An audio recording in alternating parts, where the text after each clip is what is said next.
Well, it is long overdue we talked about this franchise. If only it were under better circumstances. A game series that personifies style, fun, and batshit insanity in the sleekest, most badass-ass of game-playing ways imaginable. But for proper introduction, Devil May Cry is a game series produced by Capcom, and was originally meant to be a Resident Evil installment. The series primarily follows a demon hunter named Dante, a wisecracking and somewhat flamboyant gun for hire, always willing to slaughter some demons for the right price, or no price at all sometimes. Operating out of his shop, the Devil May Cry, Dante is a man with as tragic a backstory as you'd expect. A half-demon son of an infamous devil knight called Sparta. A man so kick-ass he pushed back the forces of hell single-handedly and sealed off the demonic realm from ever harming humanity again. And this reputation would forever paint a bullseye on Dante's back as demonkind collectively labels him the son of a traitor and want nothing more than to see Sparta's progeny struck from the earth. In fact, Dante's human mother was killed by demons when he was just 8 years old. That and his twin brother Virgil was also presumably killed, leaving Dante an orphan. With no one left to turn to, he chose to pursue a life of vengeance against the hordes of hell. And honestly, what more do you need to hear than that? The name alone resonates badass, from the very first cutscene in the very first game. Devil May Cry lets you know exactly what it's about.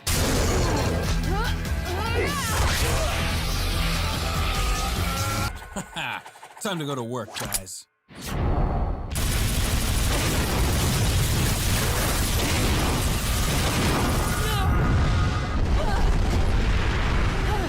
That man was shish kebabbed, and he did not care. He is the GOAT. Everything about the game, from the characters to the setting to the gameplay itself, is designed to be as stylish as physically possible. If only that were what we were here to talk about. I should one day, the channel needs more uplifting content. We're talking about the anime adaptation by Netflix. By all accounts, an utter piece of shit that treats a series as a joke while making a complete joke of itself at every given opportunity. The writing, the world building, the characters, it's all a disaster, it's all an embarrassment. And I am pissed about it. Let's get a few things out of the way before I start ranting. Firstly, I am aware that this anime deviates substantially from the games, and intentionally so. I've seen many people argue that's a good thing. I'll tackle that nonsense as we get to it. Just know right out the gate that I understand this anime was meant to be different. Secondly, I am a huge fan of the games. Since the first Devil May Cry 4 cutscene I stumbled across back in 2008, I was hooked. And that game was far from the best in the lineup. You know, in fact, Devil May Cry helped inspire this channel's name. I mean, Durante is a deviation of Dante. So yeah, Dante the Devil Hunter is where my channel name came from. So I'll admit having a bias for the games, but I will break down and explain why this anime is so trash beyond just lack of faith to the originals. That is a factor too, but there's far more to it than that. And lastly, there will be spoilers for everything related to the series. This new anime, the games, other materials, everything here on out is out for grabs. And I'd like to start with the first episode, where some thieves break into the Vatican only to get slaughtered by the one who hired them, who then steals a very familiar looking sword. I got stuff to say about that too, but it's what comes after I got a gripe about. Clip after clip after clip of random nobodies I give no fucks about ranting about different political nonsense regarding the attack. Then the government gets involved, which is always good news based on the historical record, spouting some religious crap on top of all of it, and an incompetent bureaucrat to boot. I wonder what they're trying to say with that. This is the very beginning of your new show, and you wasted time getting to the good stuff, the action, the characters we all want to see. But we've just started, and you're already preaching at us, telling us what we're supposed to think. This had to be one of the worst openings to a TV show I've ever seen. It's wasteful, it's preachy, it's cringe. Nearly half the episode revolved around this crap, all to set up the introduction to our main character. And feel free to put the word main in quotations, he hardly earns it. The writers wanted to establish a new world and an altered storyline, and they wasted their introduction, their first impressions, squeezing lectures, political, and religious jargon into the mix, which means nothing, influences nothing, and appeals to no one. I honestly believe if it weren't for social media lining up all the current hot topics for these people to fawn over, they wouldn't know what the fuck to write about in the first place. They have no personalities, just a current flock to cling to. They wasted precious time, and they deserve to be shit on for it. Back to those changes I mentioned, some of them are just baffling. Like, take the music. Oh my god, the number of people who were elated to hear Limp Bizkit or Papa Roach. And don't get me wrong, I like those bands. I listen to those bands. I can even admit some of these songs clash well with the show, but DMC is chock full of its own music. Why the hell are we using all these other songs when there's a plethora available, uniquely tailored to the series you're adapting? Maybe they want it to be relatable? And granted, they do use some DMC and DMC-inspired music. The problem is, most of that is quieter, more subtle versions, and the rest is relegated to the outros. During big fights, they mostly stuck to songs from pop culture. Some of them aren't that bothersome, I get the idea, but they did it constantly, to the point they practically overwrote the game music entirely. Why take a series with such a strong identity, then strip away a chunk of that identity? Music has its own personality, its own emotion.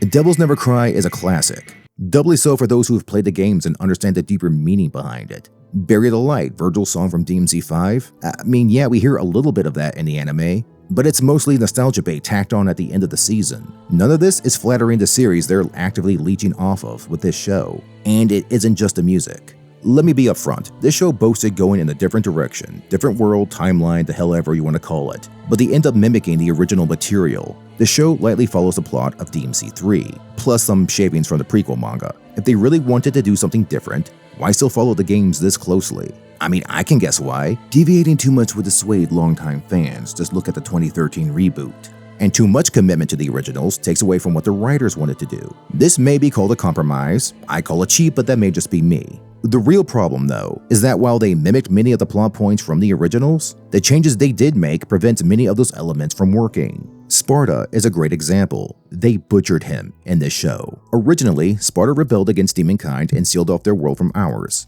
saving humanity. Like in the show, the amulet serves as a key to unsealing the divide between realities. That and Dante's blood and that of his brothers was needed to unlock the amulet. But this is where the similarities end.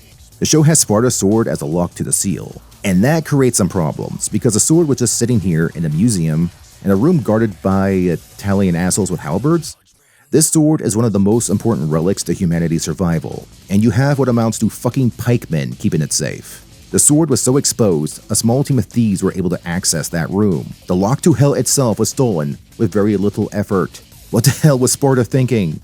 By the way, little PSA, these guards with the halberds are purely ceremonial. The Vatican aren't morons, unless it involves keeping diddlers away from kids apparently. They have guns, big guns, lots of guns. The Vatican has secured vaults with multiple layers of security and a small army at their disposal. And the most important relic in their possession was protected by guys with ceremonial weapons. You may argue that knowledge of the sword's importance faded with time, as many things do, hence the minor protection. That still shows neglect and incompetence on Sparta's part. And that's just the show's writing we're talking about. It makes him look demented. His game version had this problem covered. The sword was not the lock to keep the demon realm separated, though it did solidify the seal, enhanced with Sparta's enormous reservoir of power. The actual lock was this tower called the Tema Nigru. Sparta's blood and that of a priestess were required to both seal and unseal this bind. Sparta also locked the tower's guardians within it, the bosses you fight in DMC3, as well as taking away the names of the 7 sins. All of this was layer upon layer of security to keep the tower locked. You can't garner much more assurance than this. The only people who could conceivably screw this up were the people he entrusted to keep that from happening, his own children, which is precisely what happened in DMC3. The Netflix anime, however, makes the sword the lock, and it's sitting here, exposed. The sword and the 2 halves of the amulet, his blood, his children's blood. All the recipes needed to unleash hell are located on the same planet. What could go wrong? The amount of stupidity needed to believe anything in this show is staggering. I know Devil May Cry is a heavy adrenaline rush kind of series. It's best not to think about things too heavily. The Netflix show set the bar to previously unforeseen levels. Case in point, Dante has no idea Sparta is his father, or that he's even part demon. And he has no clue how valuable his pendant truly is. Sure, the games do this too. However, in the games, it was nigh impossible to unite all the components if his children who hold the keys never had this information. And even still, they knew their heritage and could take steps to protect the amulets which had been gifts from their mother. Sparta was insanely methodical in his safety measures. But the fucking show, because his sons never knew how important the pendants were, never knew they were the progeny of a traitor, and never knew there was a target on their backs, and that the sword was so heavily exposed to anybody looking to steal it. All of this makes unsealing hell exponentially more likely. Frankly, it's a miracle it took 2,000 years to screw up such a faulty plan. The show made Sparta a retard because he felt the need to change things. By the way, in the comics and game lore, Dante went by the alias Tony Redgrave for years to keep a low profile from the demons that destroyed his life. begging one to wonder how the hell did the Netflix version manage to hide when he kept using the same damn name all these years. Also, there's no mention Sparta locked his power within his sword. The rabbit never claimed Sparta's strength once it's awakened. So this version of Sparta is remarkably selfish, refusing to surrender his strength like his game counterpart did. Also, to add another ball kick to the resume, it's stated by the rabbit Mundus had free reign to bleed hell dry while Earth was sealed off, implying Sparta never fought and sealed Mundus away. Maybe this is information they'll play with in another season, but for the moment, they made Sparta a moron, self-centered, and now a total bitch, who let the DMC equivalent of Satan run amok. This is what I meant when I said that the Netflix show actively made a joke of the series. Sparta was one of my favorite themes from the originals. He was badass, a legend so magnanimous, it's reasonable to think such a person couldn't possibly exist, and his descendants were left to bear his legacy. It made for a simple but fantastic basis for the story. But nah. The anime stripped most of that away. Multiple times he's described as a deadbeat who abandoned his family. There's no mention, even a rumor, that he had died as the games did. Eva herself speaks as though he's still around, and that he was a brave and noble man. All the details the anime creates contradict this. The writers went out of the way to make him less. Do you see why changing things creates problems? Especially when you insist on picking and choosing what it is you want to keep. Sparta, this cool and mysterious figure, will keep that. But his ingenious plan to save humanity, we're gonna mess that up. Don't worry, just play some Papa Roach and cuss a lot. The viewers will never notice. Thanks for insulting everybody's intelligence, you douchebags. But I suppose if it were just a lore building, we could see past this. That would be easy, but no. The entire main plot feels like a street junkie high off of snorting glue was brought in to handle the writing. Lady got completely fucked over in this show too. And that is a hell of a thing for me to say. They obviously wanted to give her more attention. Which, to be clear, I was all for. One of my few complaints about DMC5 was the lack of Lady and Trish. I get it was the conclusion to the Sons of Sparta, but still, your badass gals need attention too, Capcom. So this was an opportunity. Lady was always an exceptional demon hunter in the games, especially for only being human. I always wondered how and where she developed such skill. The Netflix show has her as leading a government-created demon hunting unit. Alright, I can work with that. It explains her training and skill set, her various tools giving her an edge against more physically powerful opponents. I like this change. Except, it has a few issues. Round and round we go. One of the most annoying? Her squad. They don't do anything. They're here to take up space, and so the writers could squeeze in a mold that gives the bad guy one of the amulets. Beyond that, they're useless. Lady handles the first fight against Dante by herself. The next fight involves an ambush, where again her team doesn't get to do much. The action was mostly focused on Lady and Dante, which is understandable, though it's a missed opportunity to see what all of them could do. But wait, did I say missed opportunity? I meant only opportunity. Because in the next fight they're ambushed again, and everybody dies. Brutally. Lady's team got the shaft big time, which was a stupid decision because their designs are unique. I especially want to know what this chick in her eyes are all about. No doubt each member possessed skill sets that suited their talents, but we don't get to see that. These people were 100% original, and you did nothing with them. These Netflix hacks wanted to be different, but apparently not if there's work required. Hey guys, here's a funny thought. How about next time you lay off the America bitch fitting and just tell us a damn story? Now, I do understand Mary was convinced she hit the transponder on the amulet successfully, providing the element of surprise. And considering the enemy had the lock and keys to hell in hand, she didn't want to waste time. But this is all the more reason to proceed cautiously, especially considering that they got the jump on you first. Did you never stop to wonder how they planned that so accurately? This was an avoidable tragedy born from Mary's arrogance. And keep in mind, she learns nothing from this disaster. Not a damn thing. Near the climax, she charges into a horde of demons underprepared and gets screwed over. Deja vu? That is a recurring theme with her, with everybody in this show really. Nobody grows or develops. It's most obvious with Mary and dumbass stunts, like this. She learns nothing from her mistakes and even repeats said mistakes with zero awareness. Her team died for nothing. Their deaths meant nothing. Since I try to be a nice unhinged asshole on the internet, I will stop and say that the bloodiness in this show was largely appreciated. Most products want to tone that down to draw in a bigger potential crowd, so letting loose a bit was neat. And not out of place for a series where the main character gets pincushioned on the regular. For Lady, things only get worse. You know, I'ma call her Mary. This broad is not the lady we all loved. And I'm not talking about how this series is meant to be an alternate canon, or how obnoxiously edgy she can be, or the relentless swearing. Sure, those aspects got tiring. Cussing a lot is not a sign of maturity nor badassery. Hell, even I censor my cussing now and then.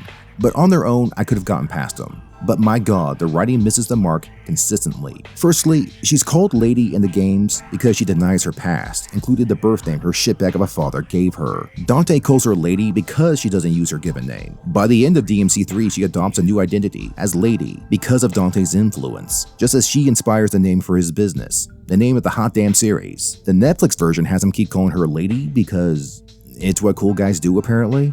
And Mary here has no aversion towards her name. Adopting the moniker Lady would be pointless. So this is Mary. Only Mary. Also about her unbridled attitude, to be clear, Lady was kind of a bitch in the game too. Remember how she and Dante met?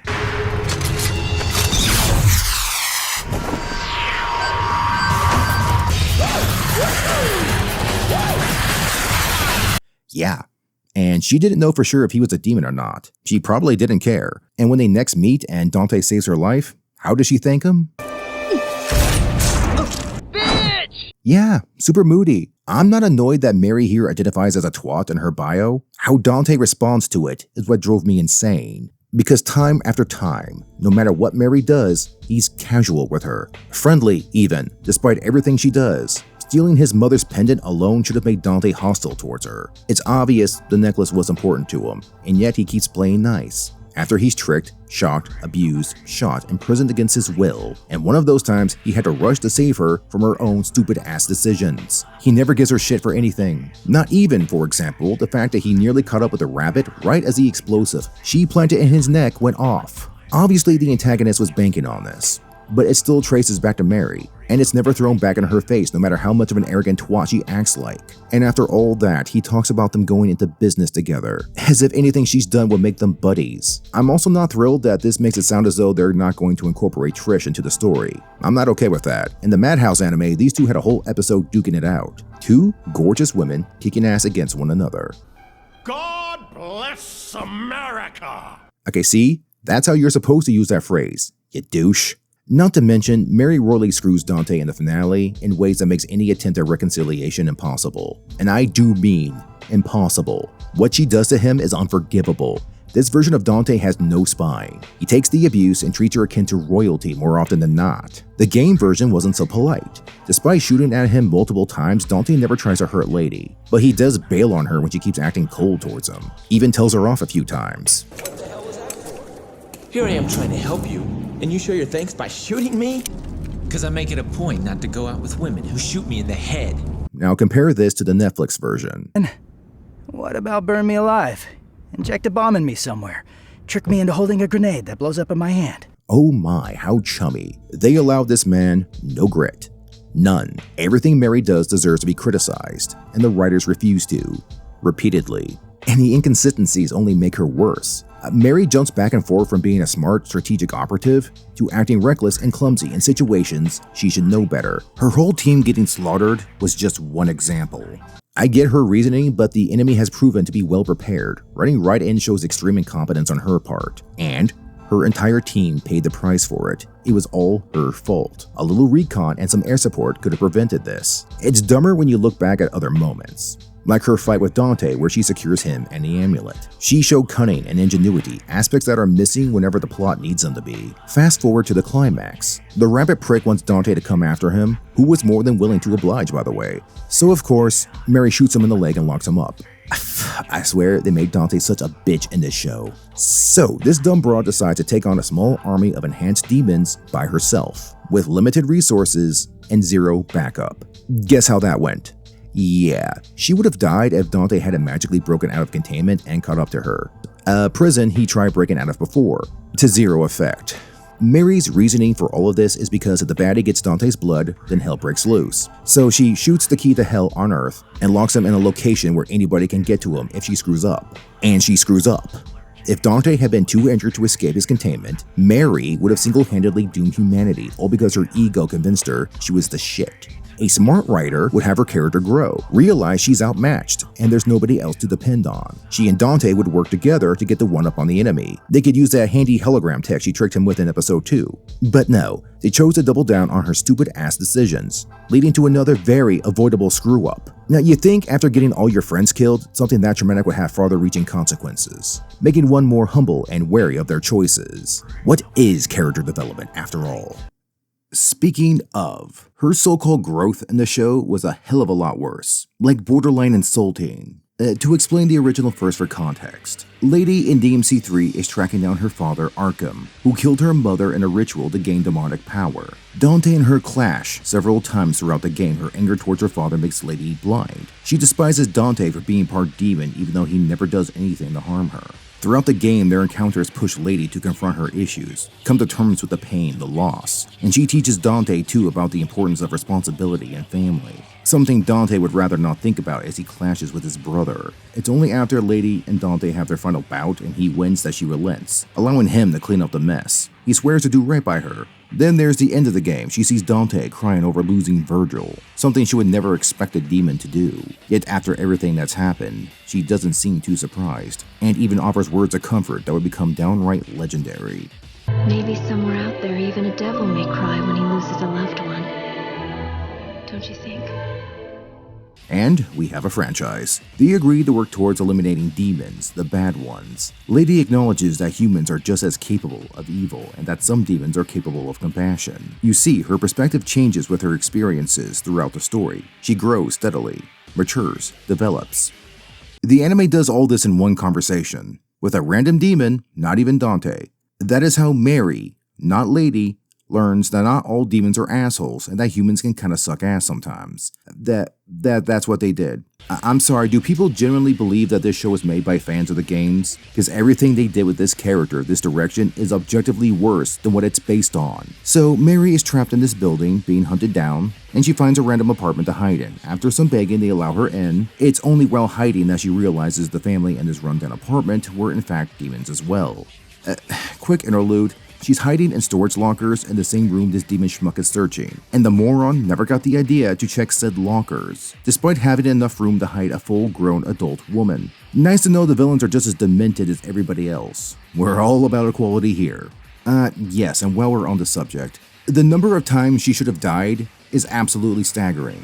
The easiest example, when Plasma, masquerading as one of her officers, rejoins her after the ambush, he has multiple opportunities to kill her, and zero reason not to. There is no reason not to have killed her. She does wind up using her position in the organization to barter for her life, yeah. Plasma never considered that until he had her dead to rights. The moments where Mary should have died is beyond stupid. The villains are all idiots, just like the people who wrote them.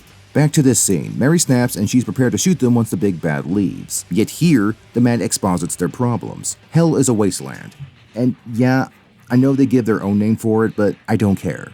Hell is easier to say. There's few resources, the weak are brutalized by the strong, so when given the chance they fled to Earth as refugees. The rabbit offered them passage, though he and his followers often brutalize and experiment on some of them. And that's it. That's all it takes to convince Mary, who had a profound prejudice towards demons, that some of them aren't that bad. Now we could argue Arkham uses propaganda to ensure the loyalty of their members. Mary may well have never needed to think about such things. It could happen.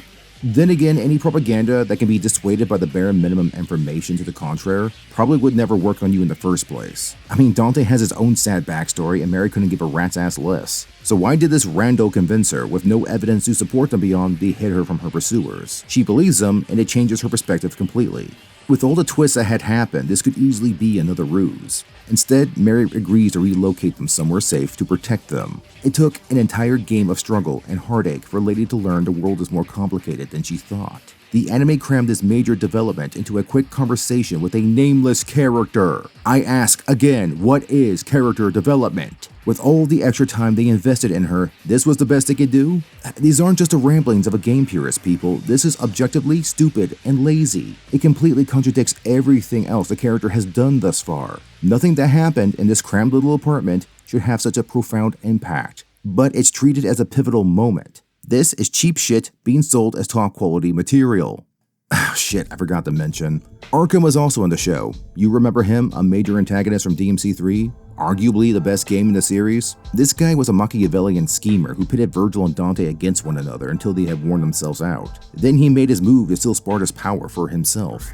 He even hid the truth of the sealing ritual, that the blood of a priestess was required, Lady's ancestor, which is why she survived for so long in the game. The anime does not have this excuse. Arkham in the game was meticulous, cold, and calculating.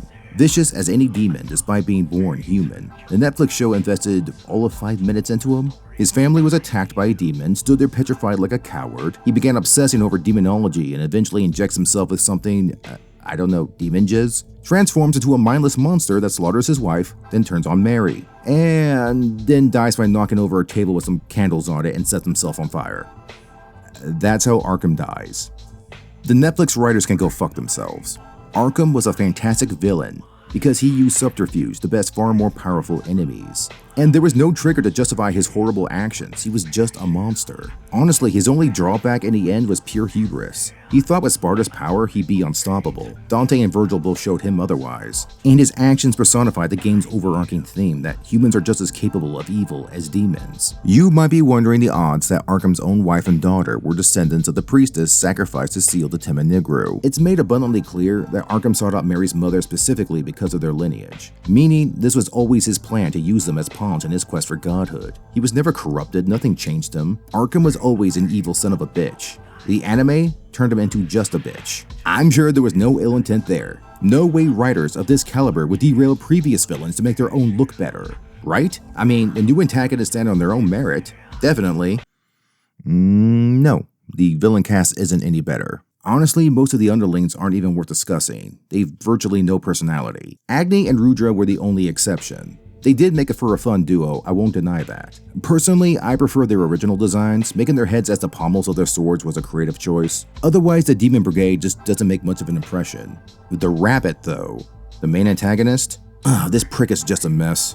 And many channels, many commenters on many videos across the internet all act like he was one of the best things about the show. And I do not understand how they got to that conclusion. Episode 6 is where we get his backstory. He was a sad little orphan, abused by the mean and dastardly humans, who one day stumbled upon a demon portal by chance. Got adopted by a nice demon family by chance. Found a way to travel between worlds by chance. Then after he and his adoptive demon family migrate to Earth, they happen to get ambushed by Mary's team, which ultimately led to their deaths, and the rabbit going generic vengeful bad guy.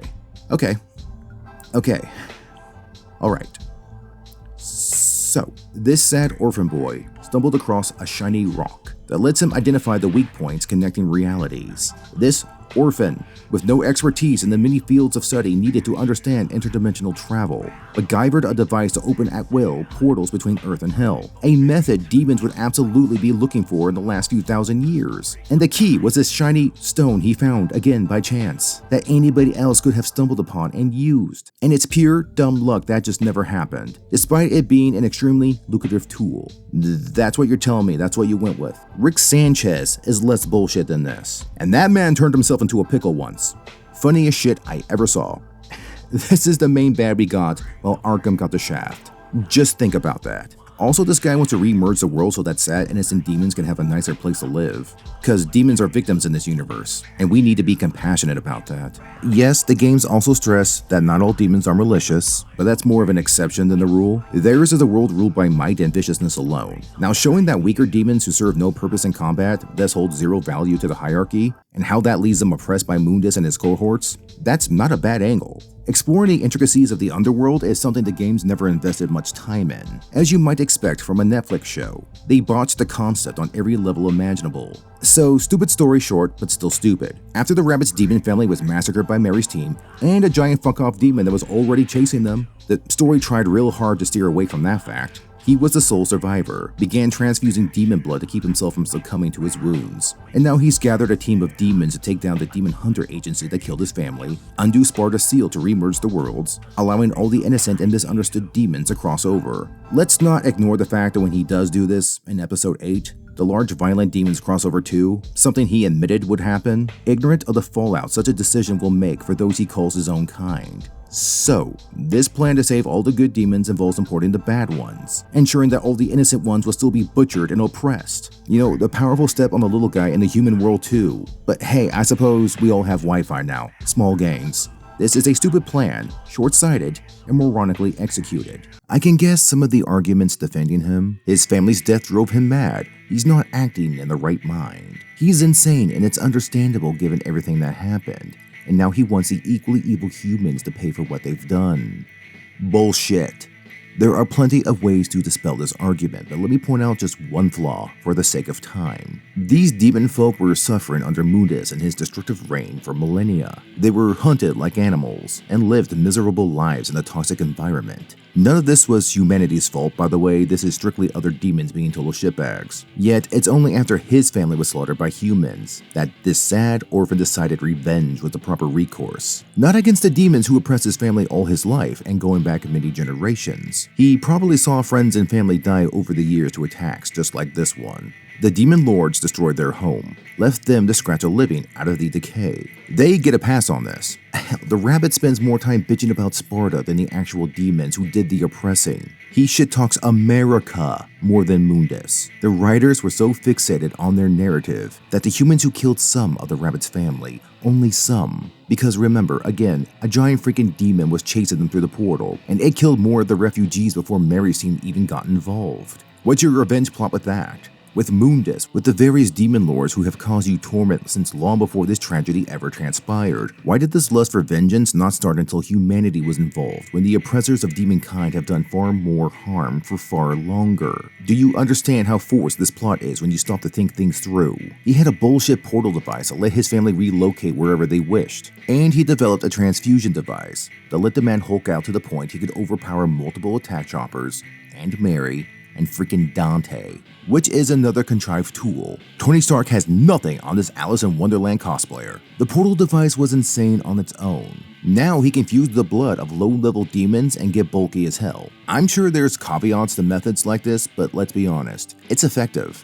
Could he not build up a war machine with this, devouring stronger demons to enhance the weaker ones? The plot of DMC4 followed something close to this. Not to mention, he has a following of capable demons allied to his cause. The man had all the potential needed to take the fight to the demon lords and change their own world, yet he ignored them. This sad backstory was forced. The writers left no room to debate the merits of right or wrong, not that some are evil, others are good. They blatantly place one side firmly in the wrong, the other as misunderstood victims, and the wrong side needs to be taken to task. There are theories to rationalize this. Perhaps he wanted to push humanity and demonkind into a war to make them all suffer for the misery they've inflicted onto others. That's a decent direction. A direction the writers never pursue. And don't argue with me that they'll do something next season to make it make sense. This is a common argument I've seen on the show's behalf, from character development to world building to Dante being a little bitch at every single turn. Wait till next season, they say. We'll see more development then. It will all come together.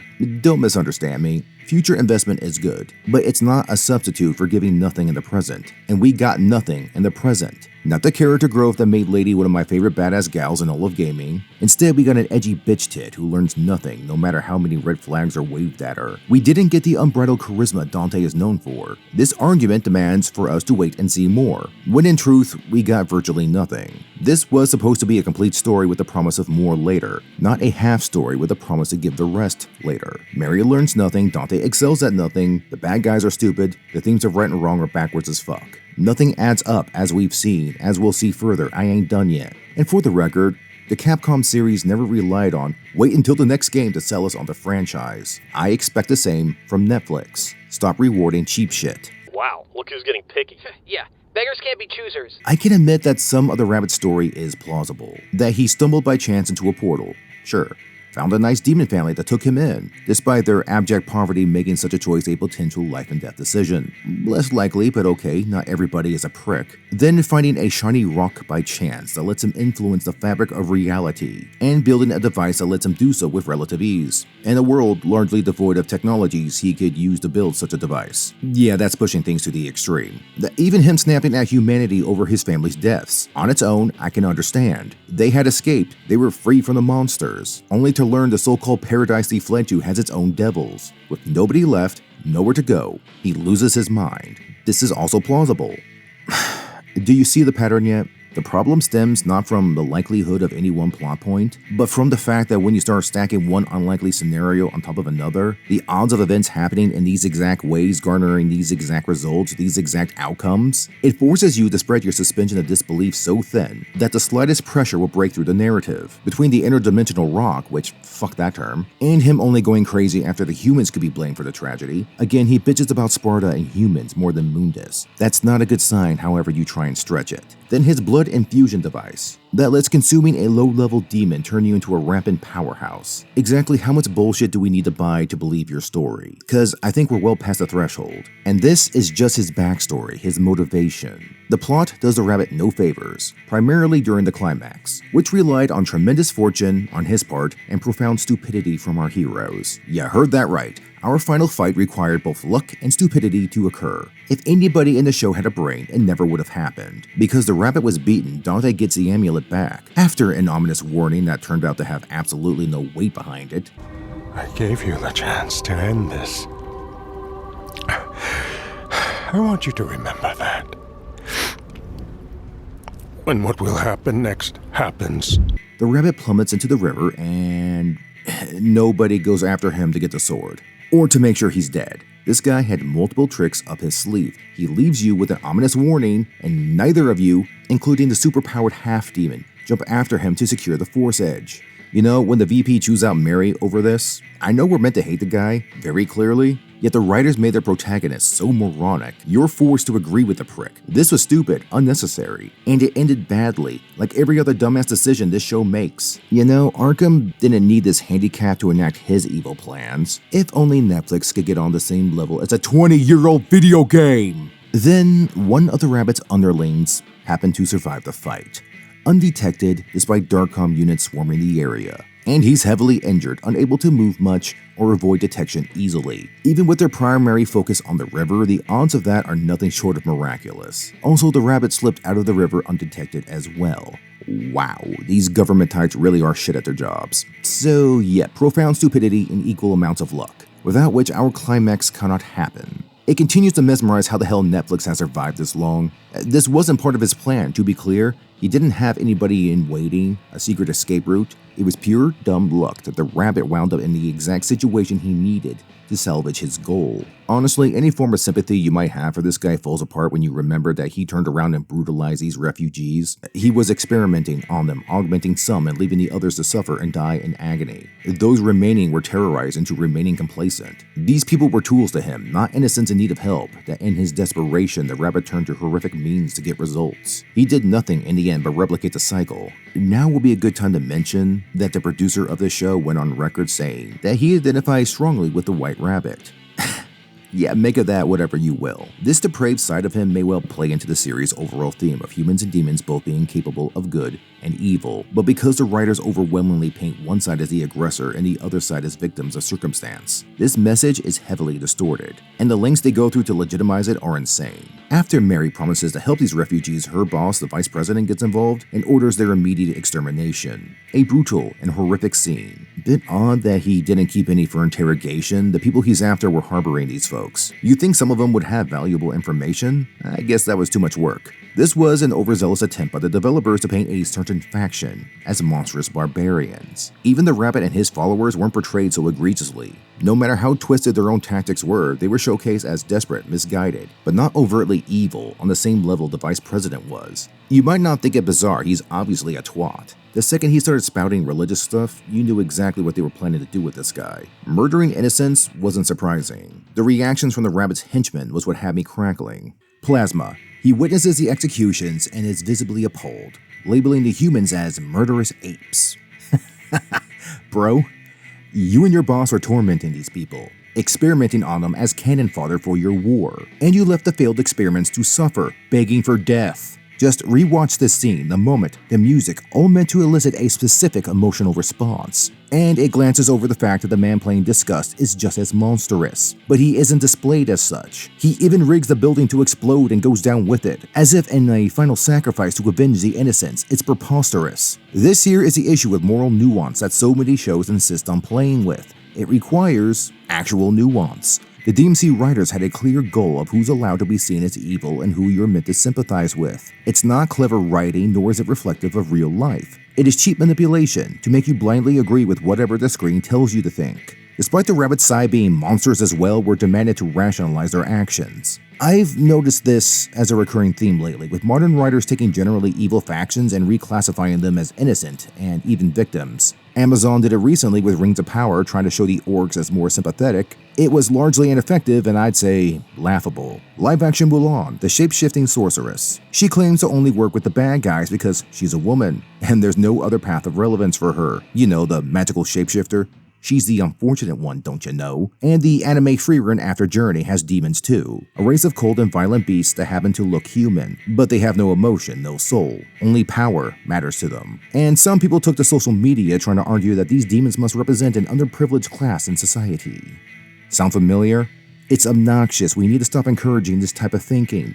Sometimes, it's okay to have an enemy that's just a monster by nature. It's fine to deconstruct on occasion. I enjoy that sort of thing. When it's non-stop, when you try and force events to apply to a story they weren't designed for, like making Devil May Cry demons a metaphor for the migrant crisis in the Middle East. That was real smooth, Netflix.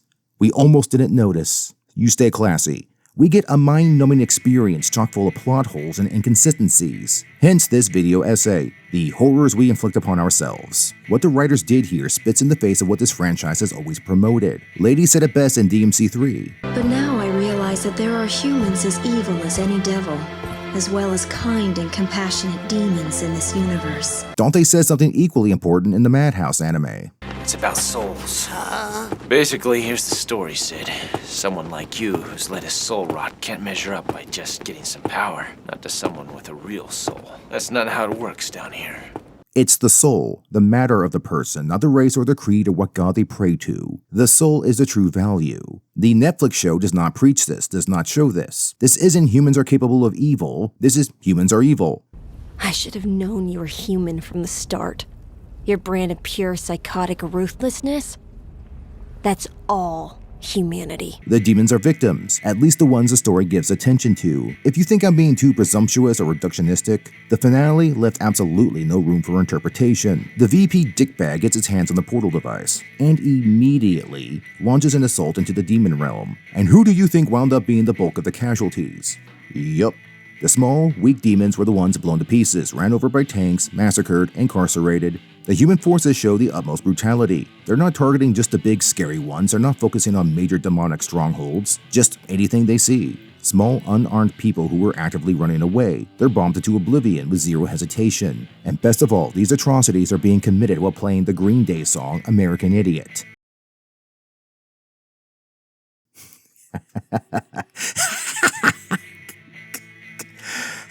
Really? Really? My fucking god. I can't imagine why. Such complexity. What is the hidden message here? The writers truly are a complicated bunch of philosophers too enlightened for us mere plebeians to comprehend. I am amazed they stopped sucking themselves off long enough to publish the episode. You arrogant shitheels. The Netflix show deconstructs everything that made the game series what it was. We're told who the bad guys are and who are the victims, the innocents, the ones we must sympathize with. It's no different with individual characters. You know precisely who the story is about and who it intends to shit on at every given opportunity. You shot my leg! Why would you shoot my leg? As a courtesy.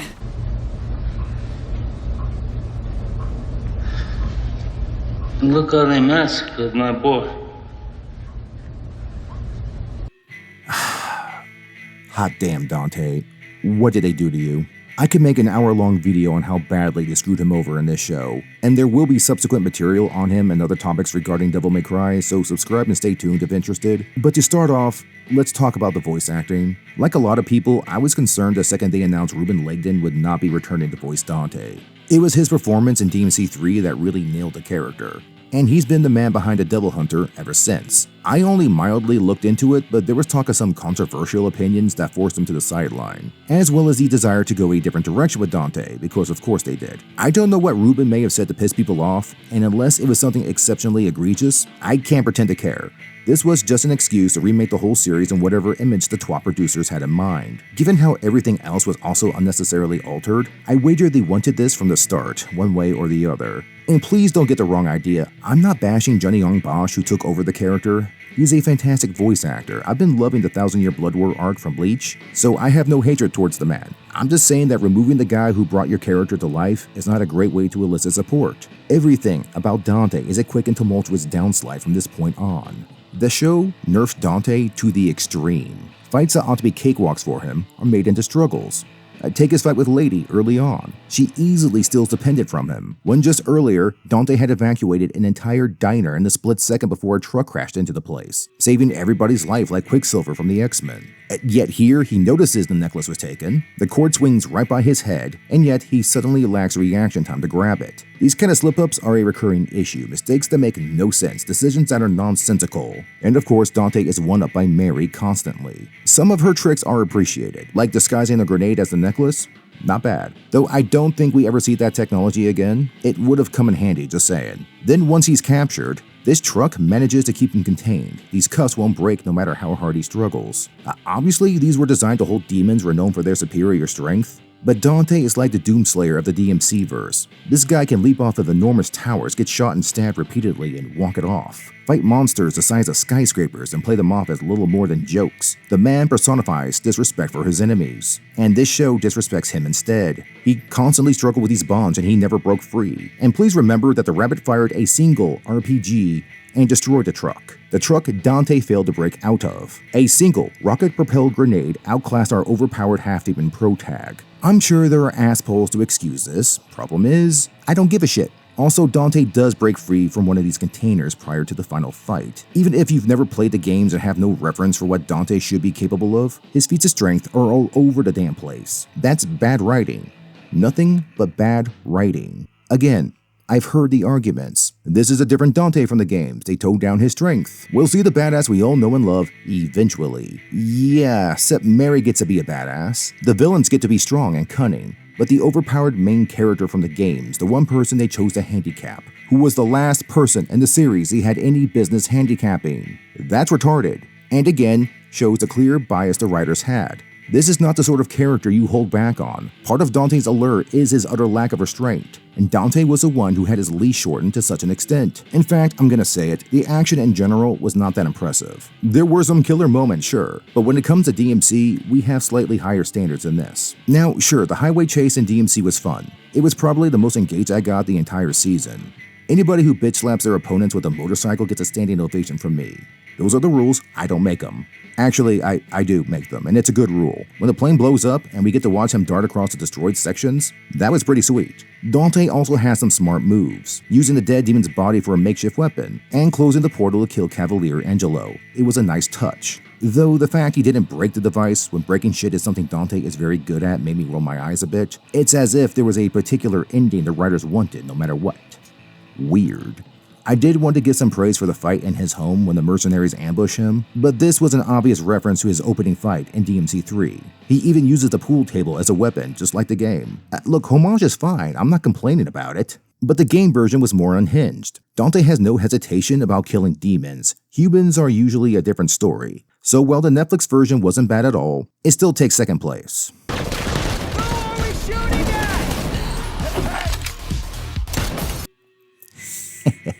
Okay, that part was just great. If we'd gotten more moments like this, there would be way less to complain about.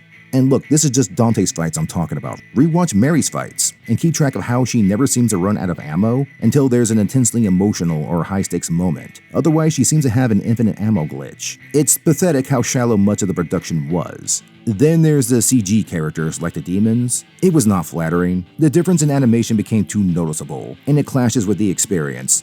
There were a few times it blended well, like with Plasma, but overall this shit reminded me too much of the 2016 Berserk anime. Those are not fond memories.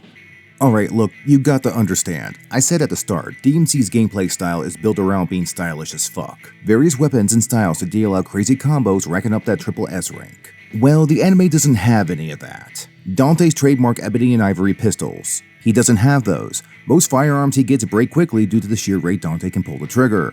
Devil arms. He doesn't get any of those, leaving our protag with the rebellion to fight with. This severe lack of weaponry limits how over the top his fights can be, and it shows. I can barely recall more than a couple of fights in detail because they were all so bland and lacking style, or Dante was getting his ass kicked. Far too often. In the games, every new weapon, devil arm, or style got its own cutscene. We got to see these tools in use, sure, but also we got to see how wacky and over the top Dante can be. These cutscenes make for some of the most popular moments in the series. Look up Devil May Cry 5 Michael Jackson dance, or Lucifer from DMC 4. They're ridiculous and perfect, and they're dynamic, exciting, because you'll never know what he'll do next. Perhaps he'll get a motorcycle that splits into 2 ginormous chainsaws. Dream big or piss off. This is what Dante's combat style is supposed to be like. And don't think I forgot the Netflix anime's cheap nod to the Michael Jackson dance. It's a pale imitation like everything else in this show.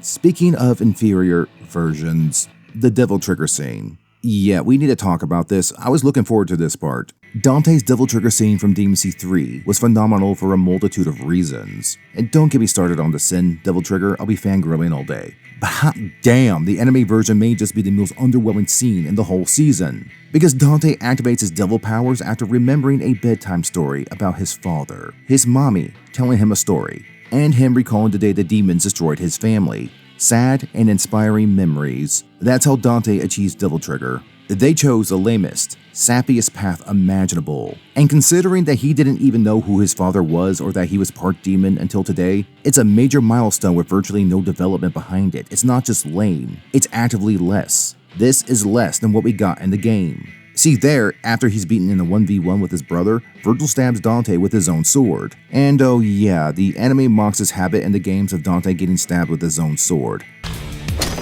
Getting killed with your own sword?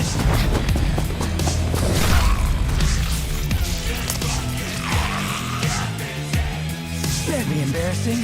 Some people may see this as a simple nod, it's more insulting to me, especially with some context. See, it's this action that awakens Dante's power. After he's beaten down, on the verge of death, Dante's devil side awakens, saving his life. It's an interesting parallel, really. When they were attacked as children and their mother died, it was Virgil's devil side awakening that saved his life, while Eva saved Dante. It's a recurring theme with these two, the dual nature of human and demons. Remember, this is the side of him Dante has been suppressing. He fears his demon half, maybe even hates it given it's that same heritage that killed his mother. His demon half saved him. The memento from his father saved him. Not some childhood story about the dad who never came home with the milk. And what's more, we learned in Devil May Cry 5 that this was not a coincidence. The rebellion's power is to merge and unite, contrary to the Yamato, his brother's sword which can sever anything. Frankly, it was a missed opportunity ignoring this ability. It could be used to absorb the power of others, like Nero's Devilbringer from DMC 4. Hell, if you don't know how else to apply devil arms to a TV show, this could have been a solution. Though that may remind people of the 2013 reboot, maybe it's best not to lean that direction. Perhaps the rebellion can merge demon and human essence in a stable way, a means of bridging the divide between two species. But no, emotional childhood memories lead to power-ups. That's where we're at now. But that was not the part that pissed me off. Not even that they played a rendition of Devil Trigger, which was Nero's song from DMC 5. That was BS. But not fury-inducing. No. What angered me was the fact that Dante failed to kill a single demon with his Devil Trigger. Now, he does kill Agni, but that was before his power was fully activated. I mean afterwards. He saves a few people from falling, beats up Rudra, but then he stops short of killing him, flies off towards where supposedly his necklace is. His Devil Trigger shuts off en route. I guess the Devil Trigger gauge is canon in the show, that's interesting. And after being knocked down by the one demon he didn't bother killing, for no good reason mind you, Mary had to kill him. Let me summarize in case it's lost on you. Dante went Devil Trigger, failed to kill one demon, and Mary had to do it for him. Yeah, there's nothing wrong with this script. Why would you ever think that? This should have been the most insane scene in the show. This is Goku going Super Saiyan. This is Ichigo going Bankai. This is your main character achieving a new profound power-up.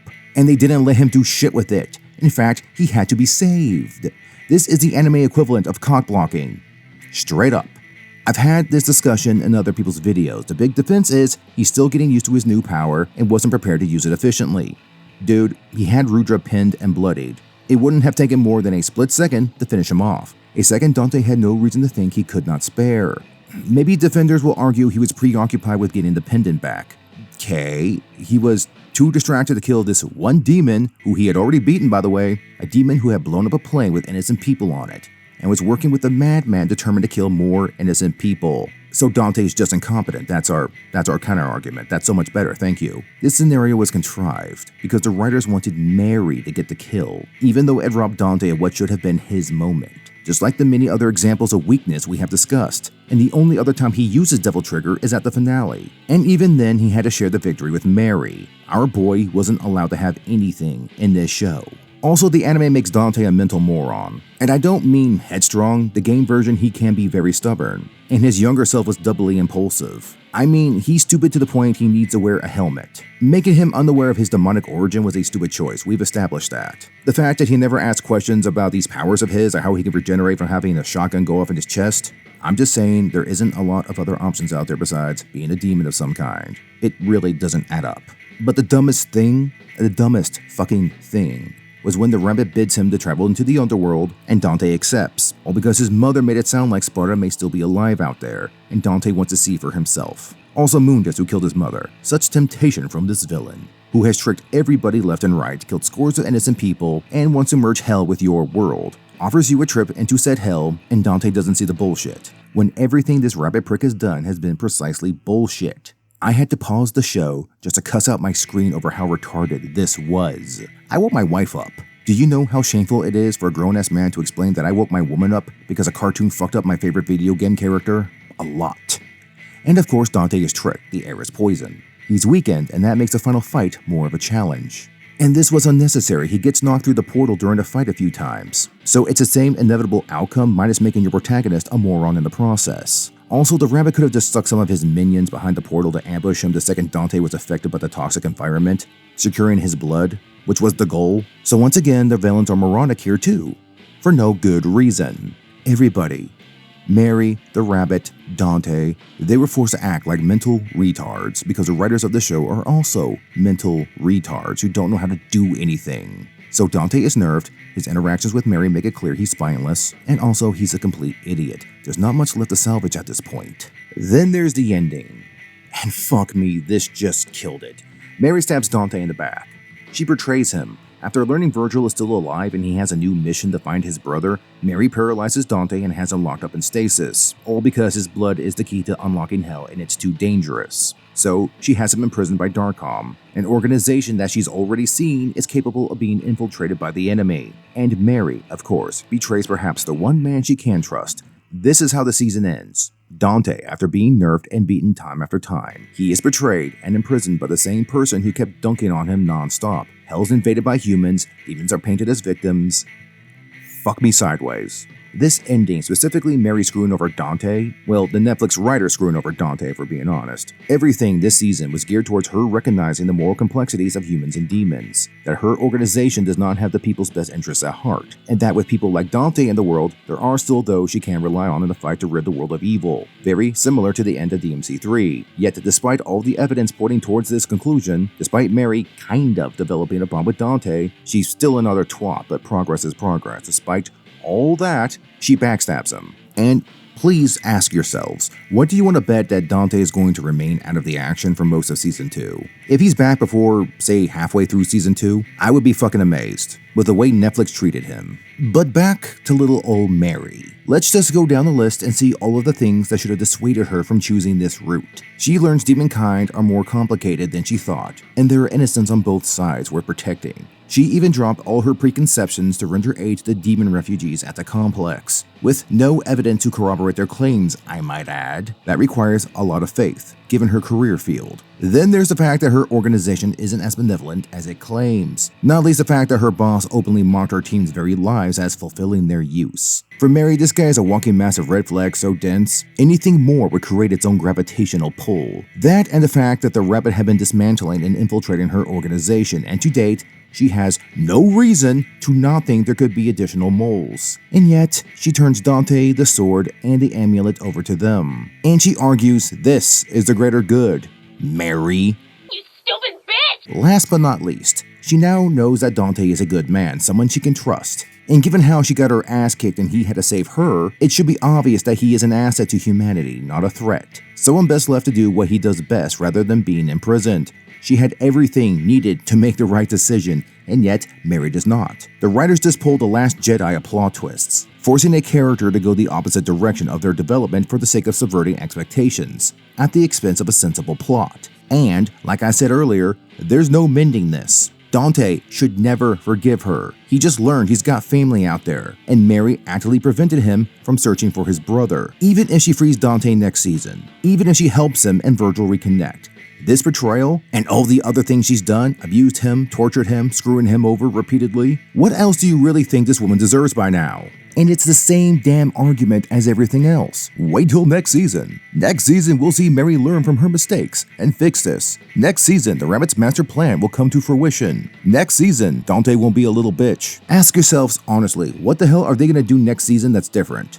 You need to convince Mary here that trusting Darkham and fucking over Dante were mistakes. What are they going to do to accomplish that wasn't already done this season? We just went down the list. All the information is acquired, all the pieces are set. What more could you need? It stands to reason then that next season, we're going to get more of the same. More examples of demons being the victims. More examples of humans being over-the-top evil. More obvious signs that Darkham is ran by shittards, and more evidence that Dante is the guy you want in your corner. Provided that the writers don't keep treating him as poorly as they did this season. I do not have faith in that, and neither should any of you. At best, we will get more egregious examples of all of the above to solidify the point. But it will be the same point, the same issues. The writers have shown remarkably very little creativity, and their deviations from the source material only makes it more obvious. We're going to get a repeat of Mary's character arc, because the people making this show don't know what else to do with her. That's the only reason they will be dragging this bullshit out. Because that's how entertainment works now. It gives us an incomplete product so there's something to sell us on later. Imagine ordering a pizza and you only get the crust. Then you're made to wait 6 months for the sauce, another 6 for the toppings. We would burn that fucking pizza place to the ground, and so would Dante for the record. But an animated TV show produced by an overinflated multi-billion-dollar entertainment company refuses to give you the whole product because making an effort is too much to ask, and we just need to tolerate that. That's good business practice. We truly are living in the era of slop. Why do we keep doing this to ourselves? Why do we keep acting like any of this is new? Star Wars, Star Trek, Doctor Who, just to name a few franchises that were consumed by talentless hacks who then chat out grossly inferior versions based on their own vanity. The Netflix Devil May Cry anime is just another side that die has landed on. The female characters being turned into unhinged bitches who are excused and validated no matter what trouble they actually cause. Male characters weakened and humiliated at every conceivable opportunity, who aren't allowed to accomplish anything on their own. Blatant and unsubtle social and political messaging usurped a narrative because these so-called writers just want to bitch about real life, not tell a story. It's the same shit on infinite loop. And I'm not going to pretend that it isn't. And this isn't even the first anime Netflix has bastardized. Cowboy Bebop had no business flopping after 1 season. Yet it did. Meanwhile, this incoherent aneurysm is receiving praise on high end. Yeah, Netflix Devil May Cry has been approved for a 2nd season. There's even been a supposed leak of Dante finally receiving his trademark pistols. Where in the season this is meant to take place, who the hell knows? I've made clear, I have very little faith these people will do him any better in the future. This rancid landfill chock so full of contrivances, plot holes, inconsistencies, character assassinations, only moderately decent fight scenes, a term that has no business belonging in a Devil May Cry product, random acts of sheer stupidity to advance the story, and blatant, unimportant, unsophisticated political shitposting. This gets a 2nd season. We're in the era where Dark Crystal Age of Resistance was cancelled after 1 season, but we get more of this. Then again, this is the same era where live-action Cowboy Bebop was an absolute failure, but live-action One Piece thrived, so maybe it's not that surprising. That's not smack talk for me, by the way. One Piece was actually pretty good. Still, fuck it all. I'm done, dude. You know, the only plus side to this debacle is that there's been renewed interest in the Capcom games. New audiences are checking out the franchise thanks to the anime. So if nothing else, this surplus may compel Capcom to greenlight a new title in the series. DMC 6 perhaps? Or a proper remake of 3. I can't say I would hate that, so long as the proper voice actors are involved. Anyways, we're done here. There will be more Devil May Cry content on the way, please stay tuned for that, and oh yeah, I forgot. Virgil was in the season finale, super cool. Probably corrupted by Mundus. I'm positive they won't screw him over like his brother, not at all. Okay, now I'm done. Comment, share your thoughts, I fully expect plenty of opposition. That's perfectly fine. Subscribe and check out our other content, and I'll see you guys in the next one. Till then.